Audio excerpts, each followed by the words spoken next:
Hola, voy a iniciar esta charla llevándolos a 2012, año en el que iniciaba un periodo reformista en México cargado de turbulencia política por las elecciones y además veníamos saliendo de una pandemia de gripe porcina, algo similar a lo que estamos viviendo de hecho. ¿Qué tal? Soy Alan Gómez y estoy aquí para contarles por qué la sostenibilidad y el cambio climático deben de estar al centro de su estrategia corporativa. Sin duda, el 2012 no les ha llamado la atención. Y no es para menos. En realidad, en términos de cambio climático y sostenibilidad, no hubo muchos aspectos relevantes. Sin embargo, ese año a mí me sucedió algo particular.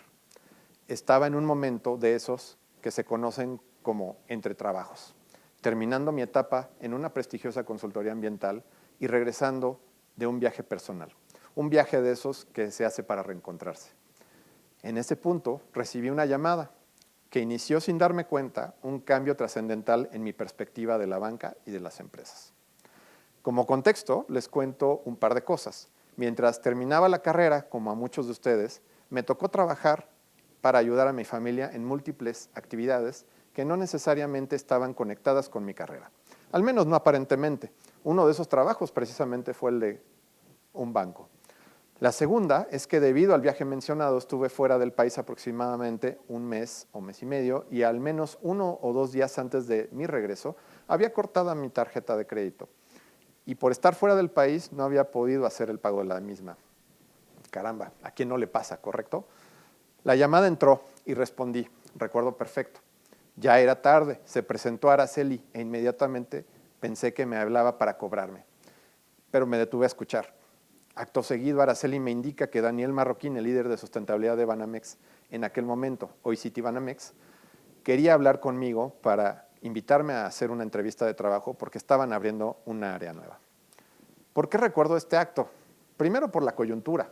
Estuve súper tentado a colgar y rechazar la llamada y decirles que al día siguiente pagaría y eliminaría mi falta. Segundo, porque mientras me decían quién me buscaba, ¿y por qué me querían entrevistar? Me daba cuenta que una de las instituciones financieras más grandes e importantes del país estaba buscando hacer un cambio interno y quería entrar en una nueva etapa. Y tercero, porque uno de los retos al que enfrentamos todos los técnicos es la falta de acceso al financiamiento para ejecutar soluciones socioambientales.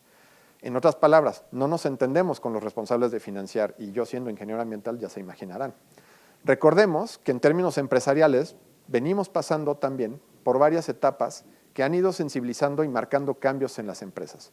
Primero, a través de la caridad, después la filantropía, posteriormente responsabilidad social, seguida de la sostenibilidad y ahora, lo más reciente, el manejo integral de los aspectos ambientales, sociales y de gobierno en la organización. Definitivamente, en aquel momento, estábamos en una etapa en la que la mayoría de las empresas mexicanas de lo que hablaban más era de la responsabilidad social y no necesariamente contaban con un área especializada en la materia. Crear un área como esta de sostenibilidad era toda una apuesta para un banco del tamaño de Citibanamex. A partir de ahí terminamos, ya saben, proceso, entrevista, iniciar formalmente, papeleo, etcétera. Eso marcó mi entrada al mundo financiero y empresarial. Incluso creo que fui uno de los primeros ingenieros ambientales en trabajar para un banco en México. Hoy, afortunadamente, hay muchos más, pero no los aburriré con eso. Los primeros años transcurrieron desarrollando muchas actividades relacionadas a la huella de carbono, en colaboración con grandes amigos y colegas, tejiendo redes dentro y fuera de la institución, siempre con mucho apoyo de la dirección.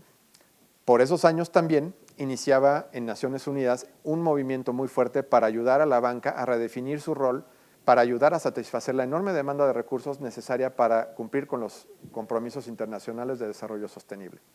Me fascinó este cambio de perspectiva, que significaba una reinvención del financiamiento tradicional para empezar a integrar los aspectos de impacto de una manera más transversal en el modelo de negocio de la organización. En fin, en el camino nos topamos con los acuerdos de París, los objetivos de desarrollo sostenible y ahora el Pacto de Glasgow, donde, por cierto, se acuerda que el calentamiento global no debería exceder los 1.5 grados centígrados y se habla además de otras cosas como la eliminación del uso de carbón, reducir emisiones de metano, reducir la deforestación, reducir los autos a combustión interna y además establecer precios al carbono. Se reafirma entonces la importancia de movilizar los más capitales para alcanzar estos acuerdos. En este marco, también se habla del rol que tienen las empresas y de su actuar a través de los compromisos de cero emisiones al 2050, donde además estamos hablando de pertenecer a los programas como el Race to Net Zero, donde por cierto se encuentran varias organizaciones que son mexicanas o que tienen filiales en México. Adicionalmente, se dio un anuncio muy esperado por todos los que estamos en el medio empresarial. Finalmente, llegó la creación del International Sustainability Standards Board, que se encargará de crear estándares únicos en materia de divulgación y sostenibilidad del cambio climático. Pero ¿por qué las empresas y el sector financiero deberían tener un rol relevante en todo esto? Seguro les ha pasado a los que están en empresa, como a mí, que de repente al hablar con alguna organización se interpreta que el medio ambiente es meramente un tema reputacional o solamente de reforestaciones. Ambas, por cierto, son actividades súper importantes, pero que no necesariamente están hablando de la importancia que tiene el tema para una organización. Para explicar esto, veamos un poco del contexto alrededor del cambio climático y partamos del hecho de que no hay una duda en el mundo sobre la presencia y el origen del calentamiento global. Hagamos entonces una inmersión al mundo financiero. Empecemos por la hipótesis que estableció muy bien Mark Carney en 2015, un exbanquero central de Canadá, Reino Unido y ahora asesor enviado especial de la ONU para Financiamiento y Acción Climática, quien transmitió su preocupación porque el cambio climático podía ser un riesgo de largo plazo muy difícil de cuantificar dentro de un mundo financiero que privilegia los riesgos a corto plazo. Este mensaje hizo un coqueteo tremendo con la teoría del cisne negro de Nassim Nicholas Taleb, que fue, por cierto, comprobada en la crisis hipotecaria de 2008 en Estados Unidos, la cual sostiene que la economía puede tener un gran evento o shock que nadie cree que pueda llegar, pero que cuando nos alcanza provoca un fuerte impacto y que puede desestabilizar al sistema financiero global. Obviamente, para llegar a ese punto es porque todo el mundo vio que esto pasaba, pero no se preocupó ni actuó en consecuencia y como resultado tienes una crisis. Esto significa entonces que el cambio climático podría verse precisamente como un cisne, pero un cisne verde. Entonces, las empresas, cualesquiera que éstas sean, forman parte de un sistema financiero, estarán de acuerdo. Y estas pueden tener impactos y oportunidades financieras que van a derivar de diversas fuentes, afectando el modelo y balance de la organización. Si esto sucede y una sola no hace nada, igual no es mucho tema, pero si no es una y en lugar de eso tenemos una serie de empresas o es toda la economía, entonces vamos a tener un potencial problema en el sistema. ¿Cuáles son esos riesgos y oportunidades? Primero, son los que vendrán por impactos físicos, que se dividen en crónicos y agudos. Los crónicos son los que sucederán paulatinamente en el tiempo a un largo plazo y que van alterando los patrones, como por ejemplo la temperatura o la precipitación. En otras palabras, estamos hablando del aumento y prolongación de sequías o mayor o menor precipitación en ciertos lugares. Y ojo, que no todos estos impactos van a ser necesariamente malos, en algunos casos pueden ser benéficos. No obstante, van a tener un impacto y las empresas tienen que estar preparadas para ello. Por otro lado, los agudos, estamos hablando de los que se refieren a un fenómeno natural de alto impacto en corto tiempo, como son huracanes, inundaciones, lluvias torrenciales u ondas de calor. Segundo, los impactos por transición. Los impactos por transición son los que se derivan de los cambios que se van a generar en la sociedad y la economía mientras ésta se va adaptando ante un mundo que está cambiando derivado del cambio climático. ¿A qué nos referimos? Nos referimos a las nuevas políticas, nos referimos a las regulaciones para contener el cambio climático. Ejemplo, precio al carbono, un sistema de comercio de emisiones. Nos referimos a los cambios tecnológicos, la energía renovable, cómo va penetrando el mercado, los autos a hidrógeno, por ejemplo. Nos referimos a los cambios reputacionales, cambios culturales que se dan en la sociedad y, por supuesto, cambios que se dan en los mercados ante este tipo de oferta. Esto significa que de ahora en adelante, como empresa, no solamente tengo el deber y responsabilidad de mirar hacia afuera de mi compañía y lo que está sucediendo allá y cómo impacto yo en la sociedad y en el medio ambiente, sino que ahora también tengo el deber de cuidar el impacto que la sociedad y el medio ambiente puede tener e influenciar mi negocio y consecuentemente las finanzas o el balance de mi empresa. Si se dan cuenta de esto, es un cambio de paradigmas total para el sector empresarial y el sector financiero, porque ahora el tema deja de ser un aspecto meramente de responsabilidad social, o llamémosle mejor no financiero, y pasa a ser un aspecto de negocio, es decir, financiero. Literalmente estamos hablando ahora entonces de la supervivencia de la empresa ante los impactos del cambio climático.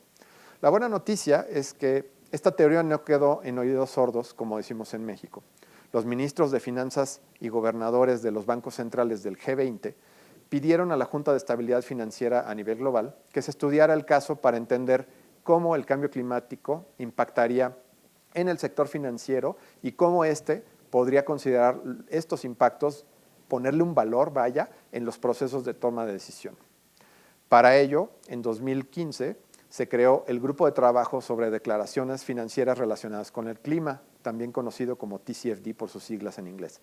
Este grupo de trabajo, compuesto por más de 30 expertos de diversos sectores de la economía, creó y lanzó una batería de 11 recomendaciones sobre el tipo y la calidad de información que los inversionistas quieren ver para poder tomar mejores decisiones minimizando el riesgo derivado del cambio climático. Las recomendaciones consideran la visión estratégica de las empresas, su gobierno corporativo, la manera en que manejan los riesgos y el compromiso que éstas adquieren en cuestión de medición y transparencia y divulgación.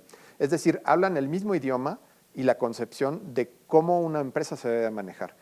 Además, fueron construidas basadas en la opinión de expertos y estándares preexistentes que facilita su adopción. Aquí me detengo un segundo para aclarar que estas recomendaciones no son un estándar como muchos otros. No hay un tercero verificando lo que haces ni supervisándote, porque simplemente el inversionista será el que mejor juzgue la seriedad con la que estás atendiendo el tema, considerando que es un aspecto financiero y que debe ser transparentado en tus reportes anuales. Eso no quiere decir que eventualmente los reguladores y los supervisores piensen de la misma manera. Ojo. Hoy día, estas recomendaciones, junto con los objetivos basados en ciencia, son la columna vertebral de las estrategias Net Zero o cero emisiones y reciben el apoyo de más de 2.600 organizaciones en 89 países con una capitalización de mercado combinada de más de 25,000 millones de dólares. 83 de las 100 empresas más grandes del mundo están apoyando o reportan ya conforme a estas recomendaciones. Y por cierto, más de 120 países las están considerando para su implementación.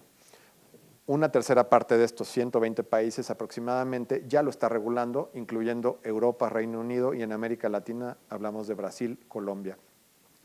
Las mismas son reconocidas por los principales órganos de gobierno y estándares internacionales, así como normativas financieras del mundo empresarial. Por tanto, esto es algo que se viene inminente. Ahora, ¿qué hacer si tú eres un empresario? ¿Por dónde empiezas? Lo primero que hay que hacer es no entrar en pánico. Sí es cierto que es un reporte adicional, pero ojo, no es cualquier reporte. Estamos hablando de uno que literalmente te va a ayudar a proteger tu inversión, acceder a mejores y más inversionistas y además te va a ayudar a proteger a tus clientes y a tus colaboradores.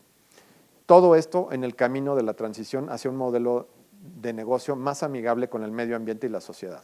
Es cierto que tiene su complejidad, pero la mayoría de las empresas ya están haciendo o tomando acciones al respecto, por lo que es bueno empezar por hacer un diagnóstico de tu situación, capacitarte, formar equipos multidisciplinarios y multiárea, por cierto.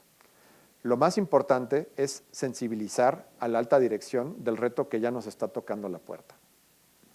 No pierdan, además, la oportunidad de buscar al consorcio TCFD México que está abriendo sus puertas para apoyarles en esta implementación. Si eres, por otro lado, un inversionista o una persona común y corriente como yo, ¿qué puedes hacer? Esta es una pregunta que recibo mucho cuando doy clases y en mi opinión la respuesta es muy sencilla. Yo lo veo como Gandhi lo solía ver. Tenemos que ser el cambio que deseamos ver en el mundo. Tenemos que ejercer nuestro poder como clientes y como inversionistas. El financiamiento temático está creciendo en México y en América Latina. No está en los niveles ideales, eso es muy cierto, pero definitivamente hay una mejor imagen de lo que había hace 10 años cuando yo empecé.